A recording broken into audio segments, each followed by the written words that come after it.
અભય થઈને નિષ્પક્ષતાથી નિરપેક્ષ રીતે વાસ્તવિકતાનો અરીસો રૂપી સચોટ માહિતી લાવતો સત્યની સાથે અભય ટાઈમ્સ। માન દરવાજાના જર્જરિત ટેનામેન્ટ ખાલી કરવા માટે સોમવાર સવારથી જ મનપાનું તંત્ર કામે લાગ્યું છે, કારણ કે સચીના પાલીગામ જેવી ઘટના અહીંયા ના ઘટે તેના માટે તકેદારીના ભાગરૂપે તૈયારી કરાઈ છે।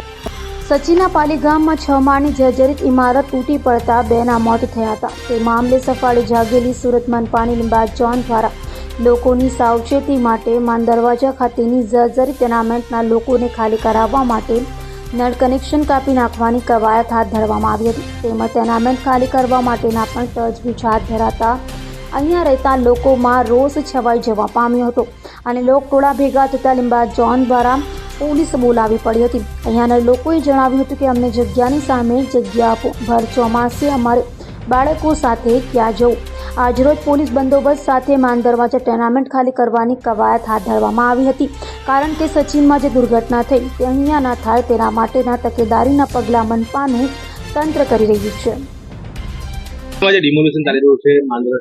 અત્યારે આ માન દરવાજા ABC ટેનામેન્ટ જે લિંબાયત ઝોનના TP7 આંગણા ફાઇનલ પ્લોટ નંબર 188 પૈકીની જગ્યા પર આવેલી છે। એ એવી જગ્યા છે કે રિંગ રોડ અડીને આવેલી છે અને ટેક્સટાઇલ માર્કેટનો જે હબ કહેવાય છે એવા વિસ્તારની બિલકુલ નજીકમાં જગ્યા આવી છે। પરંતુ આ ટેનામેન્ટનો રીડેવલપમેન્ટ પ્રોજેક્ટ માટે જેમ અલથાણ, ડુંબાલ, આંગણા અને કતારગામ ગોટાલાવાડીના પ્રોજેક્ટો સુરત મહાનગરપાલિકાના સાકારિત થયા છે, એ નીતિ પ્રમાણે આ ટેનામેન્ટનું પણ કામ થવું જોઈતું હતું। પરંતુ છેલ્લા 6-7 વર્ષથી જે ટેન્ડર પ્રક્રિયા થઈ રહી છે એ ટેન્ડર પ્રક્રિયામાં ક્યાંક ને ક્યાંક ટેકનિકલ ખામી કહો કે ઇજારદારો રદ બતાવતા નથી, જેના કારણે 6 વાર ટેન્ડર કાર્યવાહી નિષ્ફળ ગઈ છે। અને જે સુરત મહાનગરપાલિકાના જે વિભાગોના હસ્તક આ કામગીરી આવે છે, સ્લમ અપગ્રેડેશન વિભાગ હોય, લિંબાયત ઝોન હોય, ટાઉન પ્લાનિંગ વિભાગ હોય, મધ્ય શહેર વિકાસ વિભાગ હોય કે કાયદાકીય વિભાગ હોય, એ બધા વિભાગનું એકબીજા સાથે યોગ્ય સંકલન નથી અને એમને ખોખો આપવાની નીતિને કારણે આજે આ ટેનામેન્ટ વાસીઓ અને ભારતીય જનતા પાર્ટીના જે શાસકો છે એવો અનિર્ણાયકતા ધની સાબિત થયા છે।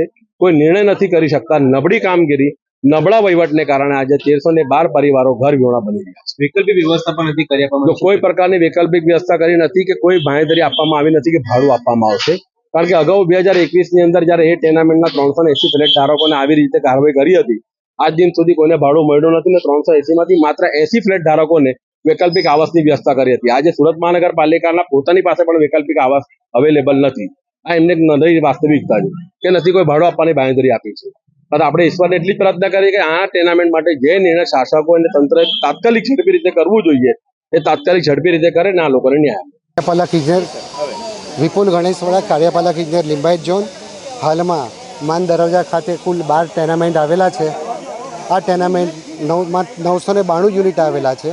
આ તમામ ટેનામેન્ટ જર્જરિત છે ને 2017થી આપણે નોટિસ ઇસ્યુ કરી છે ખાલી કરવા માટે। 7 વર્ષ થયા તે લોકો ખાલી કરતા નથી।